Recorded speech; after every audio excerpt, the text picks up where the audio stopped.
Welcome back to another Eyes on Nature video where today's topic is early spring birds.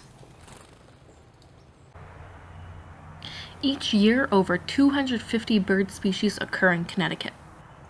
It is estimated that over 150 of these species are breeding in Connecticut. Once we hit March and the temperatures start to consistently stay above freezing, many of these bird species migrate back from their winter nesting areas. Early spring offers an extraordinary opportunity for birders of all skill levels. Let's start by discussing three main reasons why. Reason number one has to do when you look up into the trees. With it only being the beginning of March, there is little to no foliage on the trees. With little to no leaf cover, you do not have an obstructed view. You can see movement of the birds. You can even get your eye on past year's nests.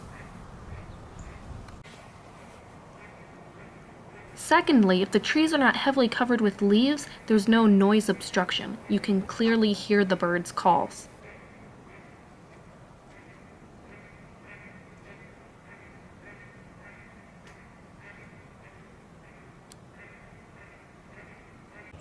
Lastly, there is not an overwhelming amount of birds. In early spring, not a lot of the species have completed their migration, so you're not going to be looking at huge blocks of birds in the tree.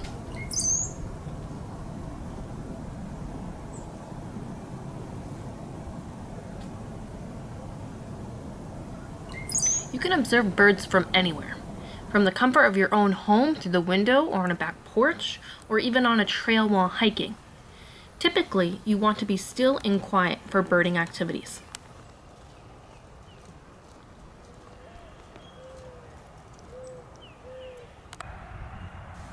One species in particular to keep a lookout for is the eastern bluebird. At the Barnes Nature Center, we have a number of eastern bluebird boxes to support the local population. Notice the box's position.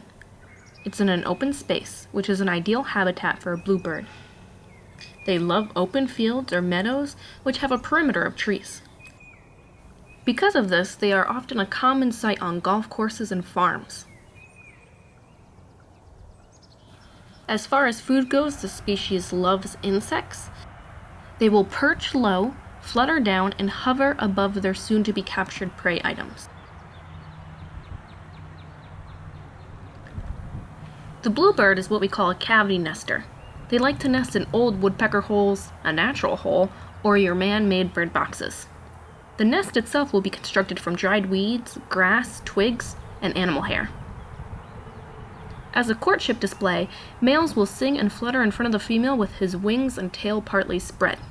The 4 to 5 eggs that are laid are pale blue in color, sometimes almost white looking, and they're incubated by the female for about 2 weeks. Both parents will bring food to the nestlings. Then 3 weeks later, the young will leave the nest. Constructing your own bluebird nesting box at home is really easy. The base should have a metal predator buffler. Raccoons are going to love to climb in there and eat your bluebird eggs, so this buffler will deter any climbing. The wood should be untreated. Now, other birds like sparrows are going to like this nesting box, but since we only want it for the bluebird, you can periodically check the box and remove any invasive species nests.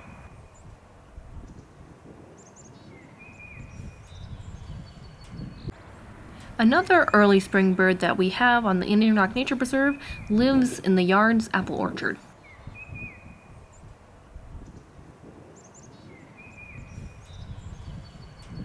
There's evidence of birds all over the orchard, and sometimes they leave more subtle clues, like what we see on this Macintosh tree.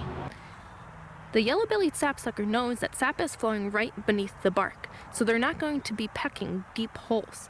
Instead, they're going to quickly go through the bark, consume the sap, and move on as they wrap around the tree. The sap is also going to attract insects, so the yellow-bellied sapsucker will dine on those as well. As we travel around the orchard, we can find even more evidence from the yellow-bellied sapsucker. But if you're looking for birds in the orchard, don't forget to look up. because you'll never know what could be residing up in the branches.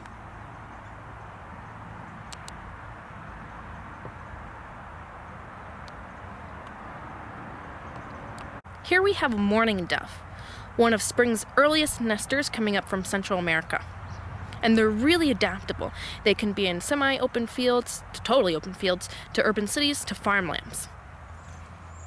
Now if we zoom in a little bit more, we can see her nest is very flimsy. It's not as sturdy as, say, a robin and their cup nest. These birds are ground foragers.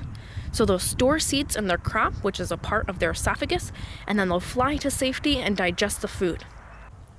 This female mourning dove has been returning to the yard's apple orchard for 2 years. The same tree, the same spot in the tree.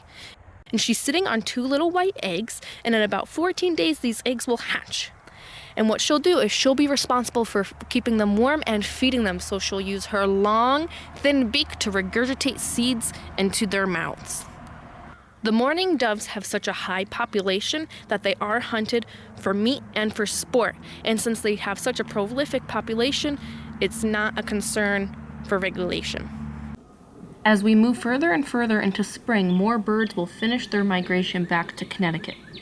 Remember to keep your eyes up and your ears open to take in all of their beautiful sights and sounds, such as this northern cardinal.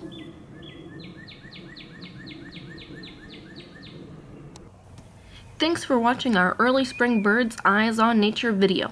Remember to subscribe to our YouTube channel and follow our Facebook page, the Environmental Learning Centers of Connecticut, to receive updates on all of our latest content.